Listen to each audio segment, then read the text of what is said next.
Hello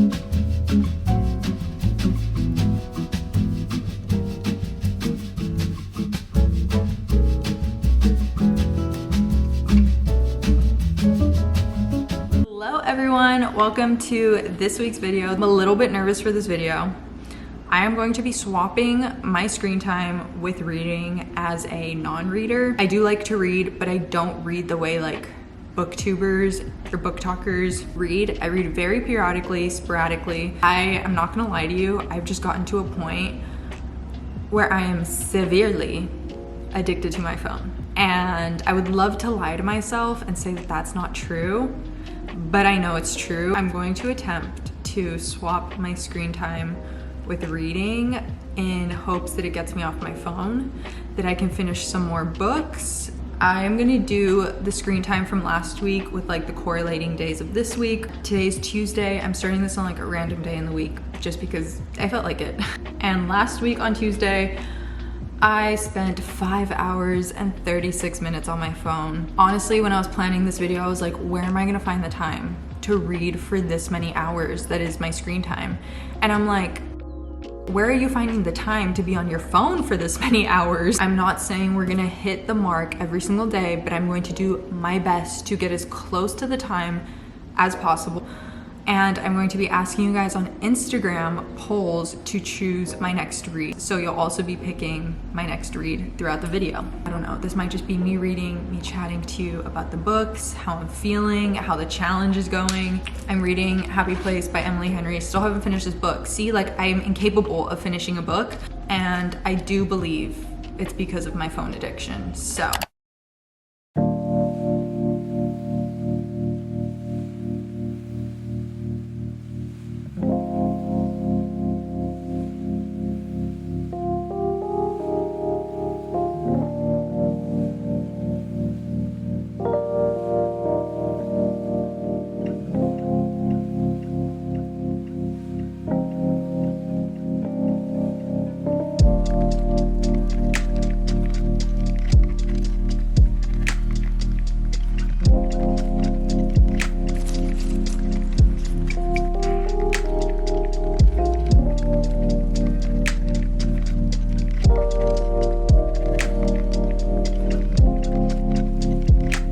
Alright guys, I've just paused the timer for a second because I'm just having so many feels reading this book, but I love the characters. It's basically about Wynn and Harriet, and they're a couple that met like from their friend group in college. It's one of those like college soulmate type friend groups, and each chapter is like time jumps, so you're going between past and present, and you get to like see the beginning of the relationship, how they meet, their dynamics, but in the present time they're broken up, and they've been broken up for like 6 months, and they basically go every single year with their best friends from college to like one of the girls' family's vacation home. And so in present day, Wynn and Harriet are broken up, and throughout each of the flashbacks, like as the book goes on, it's kind of like catching up to present day, so you're getting to see like the beginning up till like the breakup. You see them, I don't know if it's like falling out of love, but just like the stress of life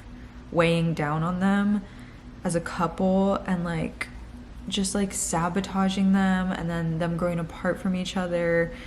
And they were so like best friends, soulmate, up until they became like adults, like in their later 20s. And it makes me so sad because that's such a real thing. Like people meet in college and school when they're younger, when they're kids, and then as you grow up, the pressures of life just like weigh down on you and on the relationship. Anyways, Emily Henry never does wrong. Her books are so good, and the vibes overall are so summery. The friend group, so good. I want to be their friend. I have 3 hours and 17 minutes left.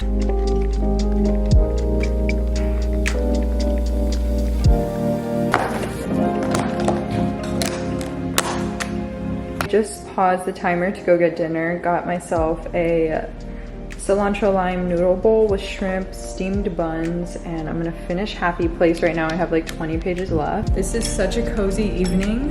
Good book, good food.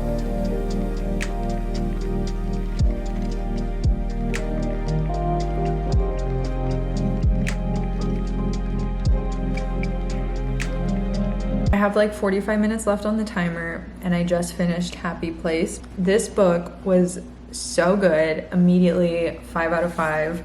I love Emily Henry. If you've never read her books, she writes mainly like rom-coms, but they're so feel good and not overly corny. And this one was just so good and she wrapped it up so well. And I feel like the love and romance described in this book is so realistic. The things that the two main characters go through is so realistic, and problems people go through as they grow up together in a relationship, and then them like finding their way back to each other and like rediscovering their love basically. I recommend reading it right now if you want a good romance book. Everyone has been talking about it. It's her newest release. This was a very good one to start off on. Honestly, it's 10:30.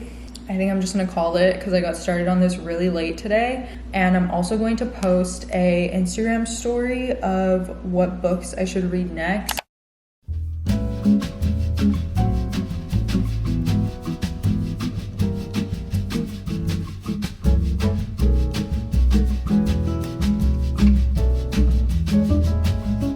Earlier this morning, I posted the story because I decided that I want to read another romance. So I narrowed it down to 2 books from my TBR. The first one is Every Summer After by Carly Fortune, and it is giving me Happy Place vibes.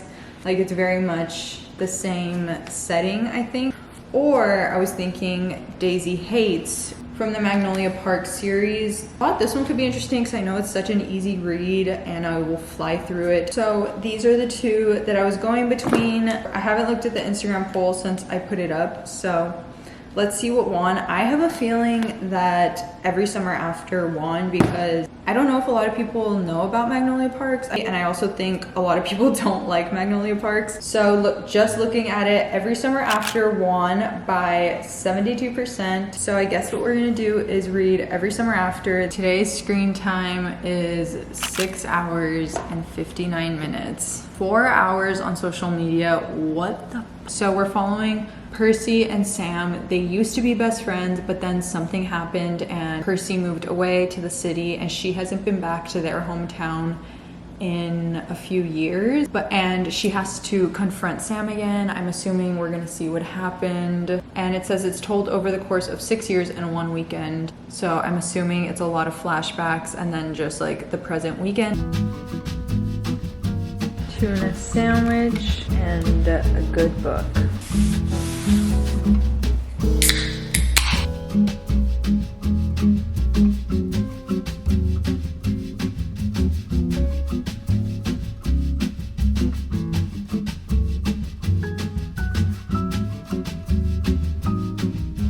I've just paused the timer and I still have 4 hours left.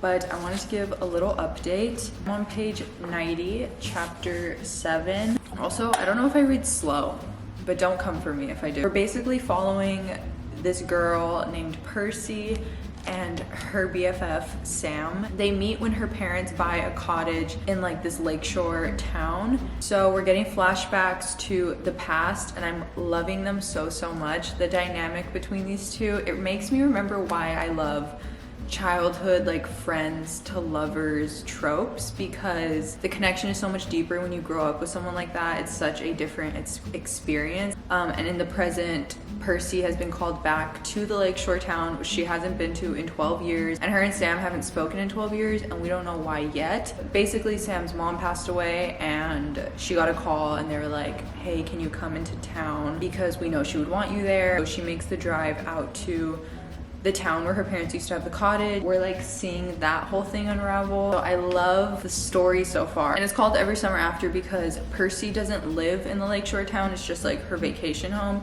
So every single summer growing up, she would go and meet Sam there and they would have like all these cute little adventures. I'm just gonna keep going. I'm enjoying it. Okay, I'll update you guys in a bit.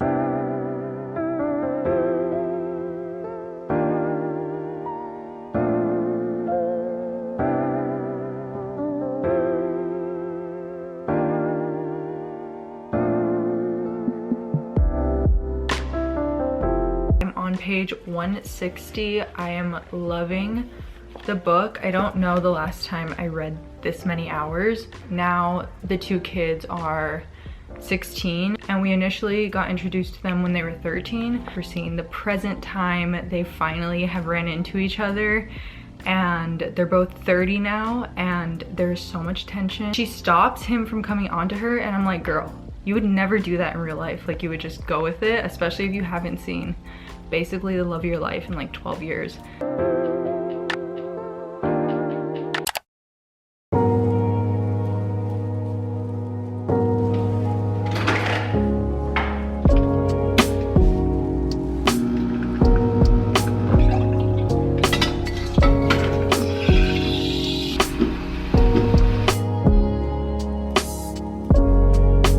All right, guys, I need to give an update. I'm finishing the last 2 hours of yesterday's 7 hours because it was like midnight and I just like could not. I'm fully obsessed with this book. I love the characters. I love Sam so much. So right now we're at the part Percy has made it back to the little town of Barry's Bay. She immediately goes and like finds Sam, and they like immediately start talking. They immediately remember why they were so in love with each other when they were younger. This is going really well, besides the fact that I had to pause it last night and finish it today. But at least I'm like finishing the timer, you know?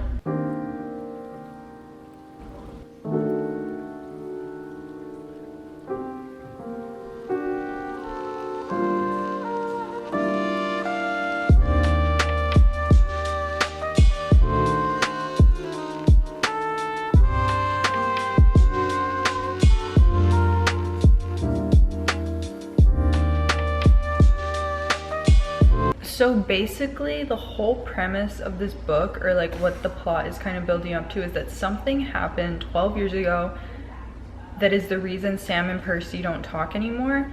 And I'm gonna make a prediction, and the prediction's probably gonna be wrong. It happened when they were 18. It has to be either that she like cut him off when she left to college, or she hooked up with his brother, which that has to be the most far-fetched one. I don't know why I have a feeling about that one. This is so good. Taylor Swift is setting the mood.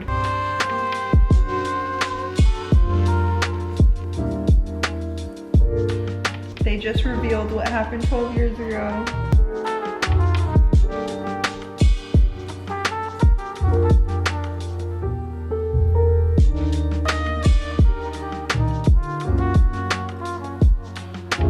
Okay, well, if you can't tell, I loved the book. I cried so many times. I think it's because I'm gonna start my period, because like literally nothing sad was happening. But there's 10 minutes left on the timer, so I'm just gonna call it because we basically read for 7 hours. Initially, this is like 6 stars. Also, most of the book was flashbacks. I actually felt like majority of the book was just flashbacks, and I would say like 15% of the book was like present POV, which I actually really liked. I loved reading about them as teenagers. 5 out of 5 easily. So I will see you guys tomorrow for our next book. It is day 3 of this video. I also posted a story earlier asking what genre I should read next. I asked if people wanted me to read fantasy or romance. It's at 53 romance, 47 fantasy. Look at that number.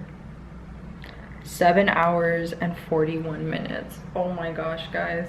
First we have Love in Other Words by Christina Lauren. This is an OG viral top loved book, and the second book is Things We Never Got Over by Lucy Score. This is also super well known. I'm gonna make the Instagram story and see what you guys pick.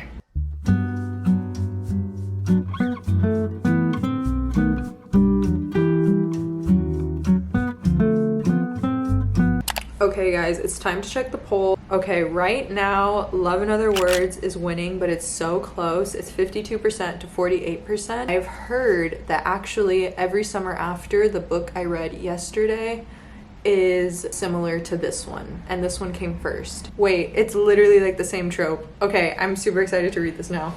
It says that it's about Elliot and Macy, and they grew up as friends, teenagers. They spent weekends and lazy summers together in a house outside San Francisco, devouring books, sharing favorite words, and talking through their growing pains and triumphs. As adults, they have become strangers to one another until their chance reunion. Although their memories are obscured by the agony of what happened on that night so many years ago, Elliot will have to come to understand the truth behind Macy's decade-long silence. This has been, so far, a video of hits. So I have a feeling we're gonna continue it because we're literally reading like fan favorite books. Okay, here we go.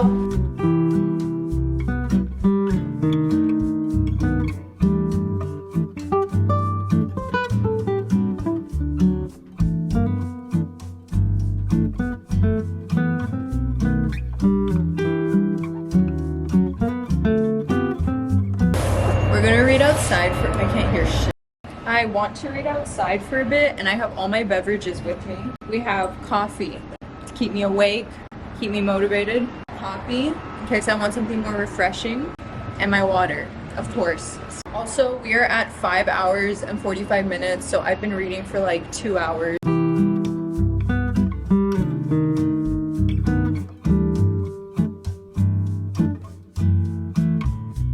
Do I look bald? Do you like the space buttons?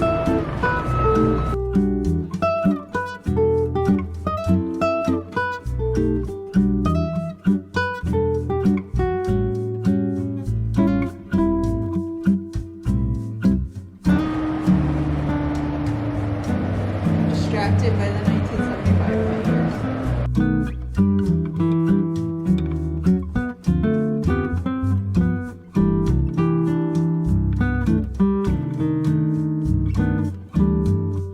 Okay guys, we are at the 3.5 hour mark and I realized that I haven't given you an update. So I'm on page 190.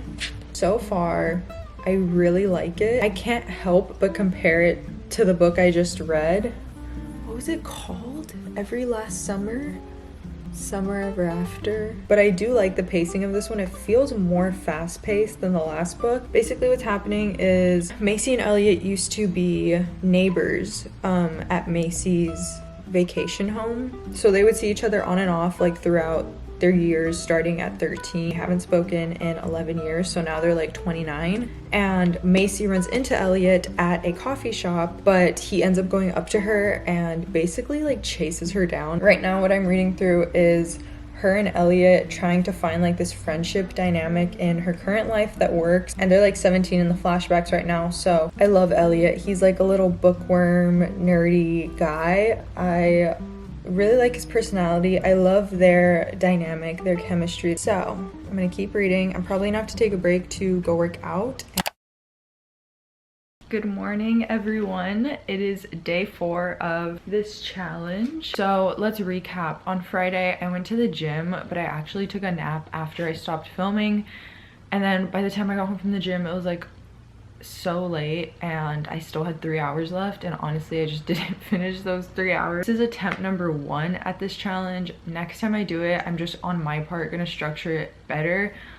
It's obviously hard to like sit in one place for 7 hours and just do something, and it's my fault for like not finishing other commitments ahead of time. Still read like consistently at least 4 to 5 hours every single day, which I think is pretty good. It's just hard during the week when I'm also trying to do like 5 other things. Okay, so the screen time for today, 5 hours and 47 minutes. But because I didn't finish Friday's time that had like 2.5 hours left, I'm gonna add 2 hours to today. I bumped it up to 7 hours and 47 minutes because I love you guys and I want to stay true to this challenge that I'm doing. I also kind of want to stop the timer sometimes because I know I'm gonna finish the book, and I really don't like finishing books in one sitting, especially when they're so good. I love to savor a book. I love to sit with a story for longer than a day. It's 10 a.m. by the way, I didn't tell you guys.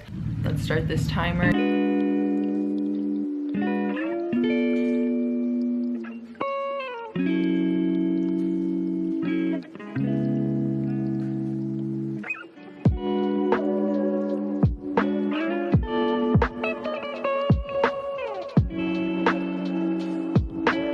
I was sitting outside, so ignore the hat. There's 4 hours and 15 minutes left, and I just finished Love in Other Words. I loved this book so much. I gave it 5 stars. I totally see the hype behind it, and I know I'm gonna reread it at some point in the future. It was so sweet, so wholesome. I think for me, one of my favorite romance tropes is childhood friends to lovers, and like seeing these people grow up with like their person and then like falling in love with them. I just don't think it gets better than that. It just wrapped up so nicely. So I'm going to rate this on my Goodreads and put it on my bookshelf. But now I do have 4 hours left. I feel like for the last book, I'm just gonna pick it. I might just end up reading Things We Never Got Over.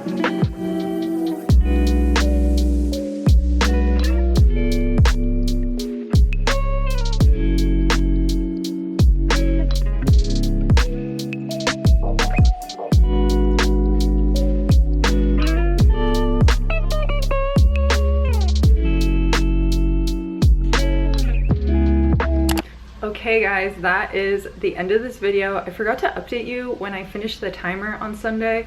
So I'm filming this outro a few days later, but I did finish Sunday's timer. It's just after I finished, I went to work out and then I just forgot to do an update. I think when I finished the timer, I was at like page 250 for Things We Never Got Over. I'm having some mixed feelings about this book. I'm not sure what I think, and I don't want to give you my thoughts yet. I'm gonna save it for the next vlog. I don't love the writing, and I'm just not connecting with the characters that much. The main character, the guy protagonist, I'm not super into it. Maybe I will get more into it as the book goes on. So I will update you in the next video what I think about this. I have been reading it, so I'm gonna save my thoughts for that. But we did finish a few days of me swapping my screen time with reading, and all in all, it did get me off my phone. My screen time was down for all of those days that I was reading instead of scrolling on my phone. I really want to redo this challenge and do it on a week where like I've planned it out better and I don't have to like split up the time between days. It's a little bit different, but sometimes I like to switch it up from the regular vlogs to keep things fresh, you know? I love you all so much for watching. Thank you for hanging out with me. I hope you enjoyed this video, and I will see you in my next one. Go follow me on Instagram and follow me on TikTok if you want to see some more of my content. So I love you all, and I will see you in my next video. Guys.